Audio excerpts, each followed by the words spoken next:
8 years, then bang. I'm going to explain that now.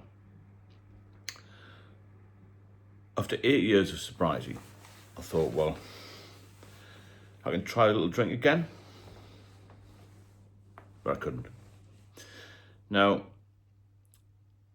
rational thinking, well, everything's going to be all right, isn't it? After 8 years. I started drinking in 2014 again.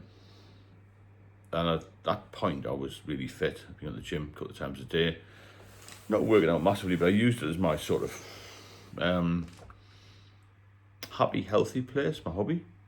There's not a lot of people down there. There's a local hotel gym and a sauna in there, steam room. I used to use the facilities a lot. Got to know a few people. I was eating very well, exercising every day, like I said, doing a bit of travelling. Everything was going well. Finances were good, well, better than I had been. I was single at the time and enjoying life, to be honest. Things changed a little bit at the end of that year and I started drinking a little bit. Just thought I'd be able to handle it. Within 3 to 6 months of my first drink, I could hardly get out of the flat. In fact, I couldn't get out of the flat, the apartment, unless I'd had a drink. I couldn't do anything unless I'd had a drink. I couldn't relax unless I'd had a drink. I couldn't see my parents unless I had a drink. I was embarrassed to see my daughter unless I had a drink. The whole of my life basically collapsed after 8 years of sobriety. All that work, all that hard work of keeping sober, enjoying my life, it just collapsed around my ears. And I lost a lot again. Now, what I'm trying to say here is, you cannot be a social drinker if you've got alcohol issues, if you're an alcoholic, if you've got a heavy drinking problem. We cannot revert to social drinking. I've never really been a social drinker, I look back. I've always drunk too much. So I'll just take you through that. So I started with a couple of cans of beer a week, which is nothing, is it? But to an alcoholic, it's poison. Simple as that. And then I went away on holiday for a while and I was drinking a little bit more. By a little bit more, I don't mean copious amounts here. I'm talking about 2 or 3 drinks. And then one day I was in this place in south of France, a campsite. I felt a bit groggy in the morning. And I went out to the camp shop and I had a bottle of beer and I felt better. And that started the ball rolling again, you see. So the earlier you start, the more you want during the day. I tried to control it. I knew all the dangers. I've been drinking since I was 14, 15. I knew what was going to happen.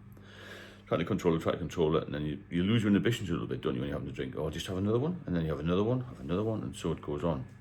So the holiday was a bit of a disaster. Came back and split up with the woman I was with. And then I was back to square one again. And I just couldn't function again without a drink. So after 8 years of doing anything I wanted, being totally reliable, being able to go anywhere at any time of the day or night, I was completely and utterly controlled by alcohol again. It got me back 100%, bang, back to square one again. So after about 6 months, I couldn't get out of the flat, as I said. I was in a hell of a state physically. I'd stopped eating, really. I'd stopped communicating with people. All my confidence had gone again. And I used to just sit in the flat, hoping for the best, hoping tomorrow would be a better day, to push myself out a little bit. But I couldn't walk very far without feeling really, really anxious, and the anxiety crept up. That's a big thing for me, the anxiety. I felt as if people were watching me, people were judging me. I put the bins out, there was a noise, all this sort of thing, which doesn't matter to anybody. Everyone's got their own life to lead. But when you're in a state of alcoholism, active addictions to alcohol, your whole mindset changes. It's so bad for you, this drug. It completely ruined my life again. And this was my last relapse. So even after a short time, after 8 years sober, living a great life, I was completely controlled. I didn't want anything good anymore. I didn't want to go to the gym anymore. People ring me up, you're not going to come in, there's a function on. It used to be a good laugh, even though you didn't drink. You had a bit of a giggle. There's a match on. Do you want to do this? Do you want to do that? Why are you in the sauna? I used to be in there all the time. I couldn't even make it down there unless I had a drink. People would notice I had a drink. And then in the end, I just stopped going. I lost all my genuine friends that I'd made over that last 8 years within an instant. And so it got worse, and so I couldn't get out. I used to get a taxi to the apartment. taxi driver used to help me into the car, and then I just was on this cycle of drinking every day again. So I got right down to the bottom of the bottle again, and I nearly died 4 years later of alcohol issues and liver failure and all the rest of it I've mentioned in other videos. So that's how quick it can take you down. So I've been super happy, very fit for my age, looking good with a few quid in my pocket. I was back down, further than I've ever been before. That's how bad it is, this disease, or this alcohol, this whole thing we're talking about. I don't know how to describe it, it's so evil.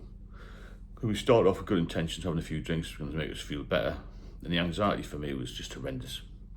So can you imagine myself now, as I'm talking to you, and then 3 months later I can hardly speak. And I've got long hair, totally unshaven, looking pale, grey, and probably on death's door again. You don't want to be like that, do you? So my whole life turned upside down just with 1 or 2 drinks. Do not pick up the first drink, because it will really ruin your life. I just thinking back how many times, how many stories I've got to tell you, going for hours and hours and hours, days and days, weeks and weeks, because there was a little corner shop type place which was open from 7 a.m. to 11 p.m. and I used to go along there and get a couple of supplies, and I always had to carry a couple of supplies in the house just to get me to the off license again the next day. And if I've got really low, I used to dial a drink or something. I always had to have a supply, and my life was consumed again by alcohol. 24 hours a day, alcohol, you know. And it was really bad. And I just tried to get over to people, you know. I speak to a lot of people who want to cut down and want to quit. As soon as you quit, please stick with it, because this relapsing is the killer. For me, it was virtually the killer. And I think that's where most people are going wrong, you know. Because we can go from this really sort of high level of achievement and back in the game, and I'm living my life and enjoying the small things in life again. When I was sober, I used to enjoy very small things like just being outside, or going for a little drive, or going to the shops, or having a cup of coffee. All these enjoyable things, whether it's a toast, whether it's a butter on it, whatever it was. When you're an alcoholic and you're in the addiction phase, you don't enjoy anything. I didn't even enjoy waking up. I didn't enjoy being with people. I didn't enjoy living. That's the problem. But when you're sober, you enjoy everything. Everyone's got problems, but you can deal with them. So a good day when you're sober is absolutely fantastic. There is never a good day when you're drinking. I can't think of any. Going back to my maybe late teens, 20s, there were a few good days, but I always suffered the next day. Always suffered. So it'll take you back to where you were faster than snow off a dike. You have 8 years off, 10 years off, 20, you'll be back there. Crash. It's a massive crash. It's as if you've been hit by a train. It's not a gradual thing, this relapse, you know. Because I'm going to have a couple and just see how I get on. Within a few weeks, you're hooked on it again. I mean, really hooked on it, to the point where you can't control it. And you're having to drink again. You have to rely on other people to get you drinks. You're not eating properly. You're not sleeping properly. And the depths I went to, I'll describe in another video, but I mean, horrendous. I couldn't look after myself. I mean, terrible details of sickness and diarrhea. It's just horrendous what it does to your body. It breaks down your body. It breaks down your mind. It breaks down a person. It shatters people's lives. The message is don't relapse. If you're sober for 1 day, make it 2 days. Break it down into 1 day at a time. You've got to be strong with this, because it will kill you early.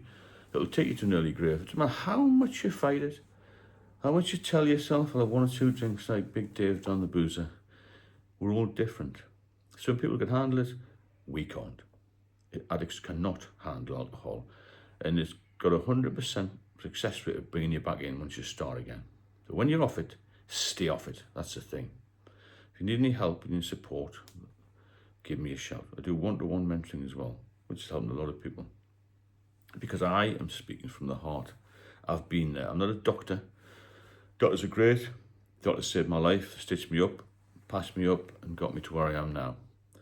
But nobody actually spoke to me and knew how I felt. And I know exactly how you feel at the moment. Because I've been to every level. I've been a social drinker. I've been a moderate drinker. I've been a heavy drinker. I've been a dangerous drinker. And I've been an out of control drinker who nearly lost his life. And I've also recovered, which is also a massive thing. it's a miracle I'm here, to be honest. Even the consultant said if somebody told me 2019, when you were really ill, that you would get to this level of health, I would have questioned it myself. And that was a big boost for me. So what I do now is I have 2 checks a year. I've got no medication, which is incredible, considering how bad my liver was, considering how bad my physical and mental health was, that I can talk to you today. It's a big lesson. You might enjoy it for the first couple of hours.